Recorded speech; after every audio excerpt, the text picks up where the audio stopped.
چنگیز خان کون تھا اور اس نے کتنے مسلمانوں کو قتل کیا؟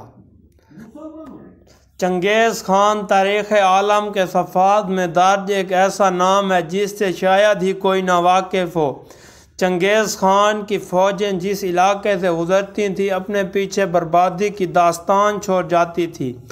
کہنے کو تو وہ منگول حکمران تھا، مگر اس نے اپنی تلوار کے زور پر ایشیا کے ایک بڑے حصے پر قبضہ کر لیا تھا۔ خان کی موت کے بعد اس کی تدفین اور مقبرہ ایک ایسا معمہ ہے جو تقریباً 900 سال گزر جانے کے باوجود حل نہ ہو سکا۔ چنگیز خان نے اپنی قبر گمنام اور پریشان رکھنے کی وصیت کی۔ خون کی ندیاں بہانے والا اور کھوپڑیوں کے مینار کھڑے کرنے والا چنگیز خان دفن ہے۔ تقریباً 900 سال گزر جانے کے بعد بھی یہ معاملہ حل نہ ہو سکا۔ چنگیز خان کی لاش کہاں سے برآمد ہوئی اور کون سی حیرت انگیز اشیاء چنگیز خان کے مقبرے سے ملی ہیں، اس پر مزید بات کریں گے۔ تقریباً 3 کروڑ افراد کا قاتل بے شمار انسانوں کے خون کی ندیاں بہا دیں۔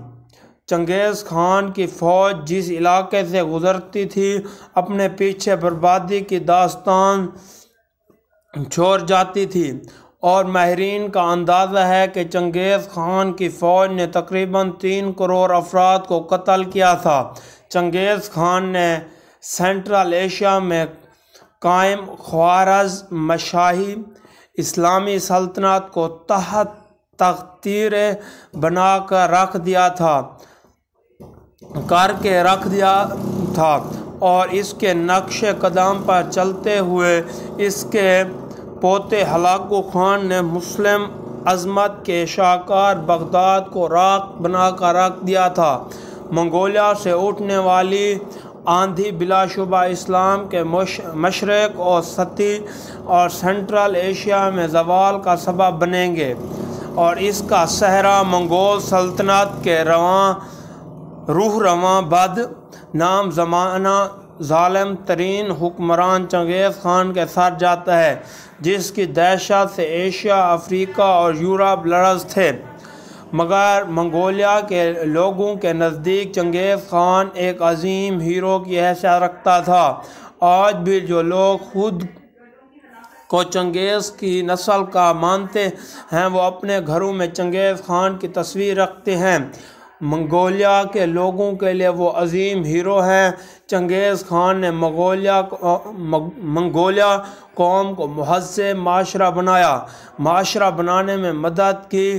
دنیا میں جتنے بھی بڑے بادشاہ، سلاطین، مہاراجے اور حکمران گزرے ہیں